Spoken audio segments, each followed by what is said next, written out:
and welcome back to Business 101.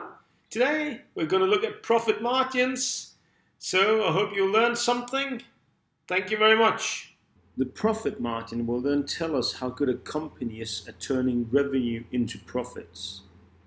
This also means, as we can see from the equation of the profit margin, which is net profit divided by revenue multiplied by 100.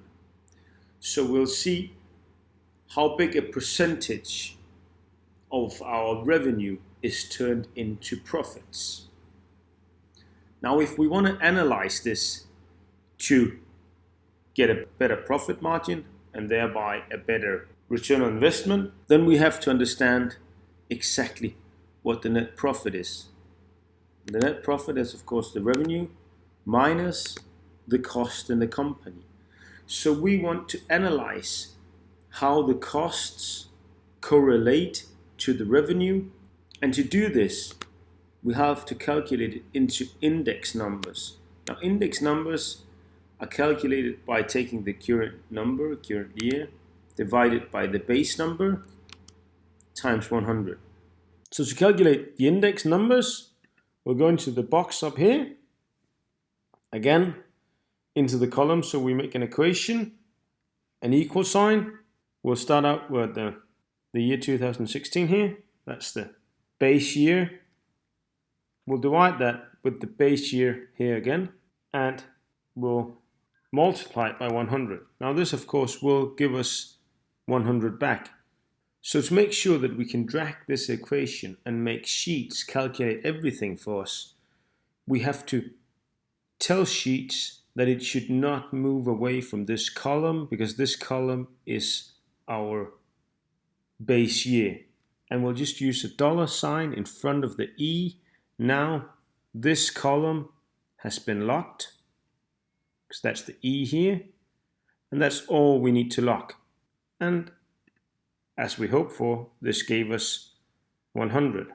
Now we'll drag it over here, and now we can see that we've got index numbers for the net sales. And of course that's very nice, but we will also like to have the index numbers for all of the other years. And now they're there.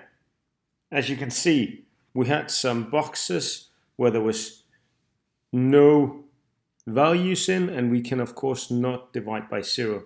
Luckily enough, I can, like magic, make them go away. Of course, I just cut in the movie here. You have to erase those yourself.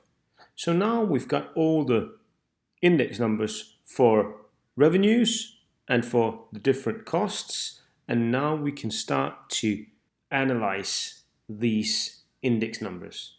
So now we've calculated the index numbers for both revenue and all of the costs. Now, to analyze this, we'll first look at the revenues. Now we can see here that throughout these years, from 2016 to 2019, we've had a growth in the revenue in 20%. Now we already know that our profit margin actually fell during that period, so we want to know why. Now the most important cost is cost of sales. Now this was the biggest number by far of all the costs we have. So we of course want to look at that and see how does that correlate to the revenue. And you can see it grows slightly more than the revenues. We would expect, actually, since this is a production company, that they would correlate, so there would not be a higher growth in cost of sales than there would be in the revenues. So this is something the company should, of course, be looking into. The next we'll look at is the total operating expenses. As you can see, they're growing way more than the net sales. Now the total operating expenses is made from research and development and selling, general and administrative. And here we can of course see that the research and development department is definitely putting on some extra costs. Now, from an economic perspective, this seems unwise because they're spending a lot more and there's a huge growth in this research and development costs. And that might not be a very good idea. Of course, there can be good reasons for it, reasons that the company can't do anything about, but it's definitely something they should look into. Now, the selling, general and administrative costs, they're also growing, and they're also growing more than the revenue.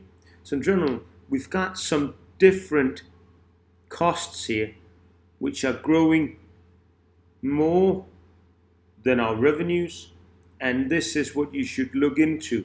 I hope you learned something. Thank you, and hope to see you back soon.